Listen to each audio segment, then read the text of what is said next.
Perkenalkan, nama saya Wahyu Kroni. Di sini saya akan menjawab beberapa soal ujian tengah semester mata kuliah Sejarah Pemikiran Ekonomi. Yang pertama, apa itu sosialis? Sosialis pada awalnya berarti sistem pemilikan dan pemanfaatan sumber daya secara kolektif yang dipercayakan penguasanya kepada pemerintah. Pengalian dari swasta ke pemerintah secara evolusi disebut dengan sosialis, bila secara mendadak dan paksaan disebut komunis. Sedangkan sosialisme secara sempit ialah menolong orang-orang yang tak beruntung dan tertindas. Dan secara luas, sosialisme diartikan sebagai bentuk perekonomian yang pemerintahannya paling tidak bertindak sebagai pihak yang dipercayai oleh masyarakat untuk mengelola perekonomian. Jadi sistem ini mengharuskan akan adanya kepemilikan secara kolektif terhadap sumber-sumber produksi. Selanjutnya, apa saja faktor-faktor yang mendorong lahirnya pemikiran sosialisme? Yang pertama, karena adanya revolusi industri. Yang kedua, karena bangkitnya kaum burjuis dan kaum proletar. Dan yang ketiga, munculnya pemikiran-pemikiran baru yang lebih terpelajar dan lebih rasional terhadap kehidupan manusia dan masyarakat. Dan yang terakhir, adanya tuntunan-tuntunan yang berlaku demokrasi dari hasil revolusi Prancis. Selanjutnya, kekuatan dan kelemahan sistem sosialis.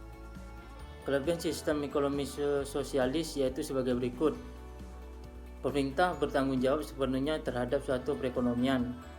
Pemerintah bebas dalam menentukan barang atau jasa sesuai dengan kebutuhan masyarakat.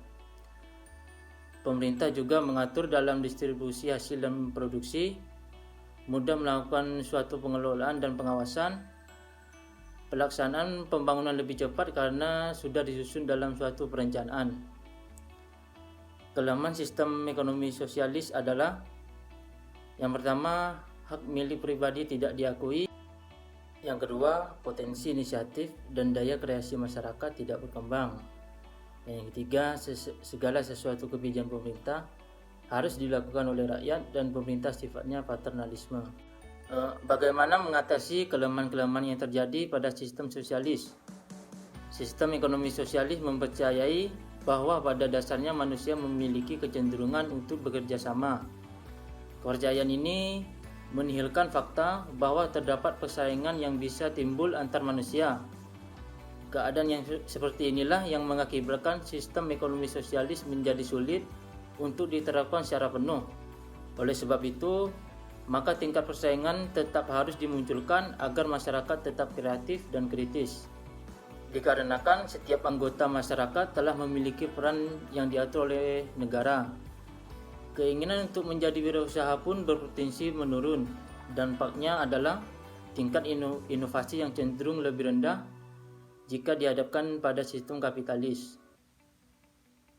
Jadi bisa ditumbuhkan dengan pemberian bantuan modal atau sebagainya. Dengan begitu, jiwa wirausaha dan kemandirian masih tertanam bagi individu. Peran negara yang terlalu besar juga bisa berbahaya bagi masyarakat jika pemimpin yang terpilih ternyata menyalahgunakan kekuasaannya. Dengan begitu, para pemimpin harus komitmen dengan tugas yang diemban, lalu regulasi juga harus adil jika pemimpin melakukan kesalahan. Sekian penjelasan dari saya, kurang lebihnya mohon maaf.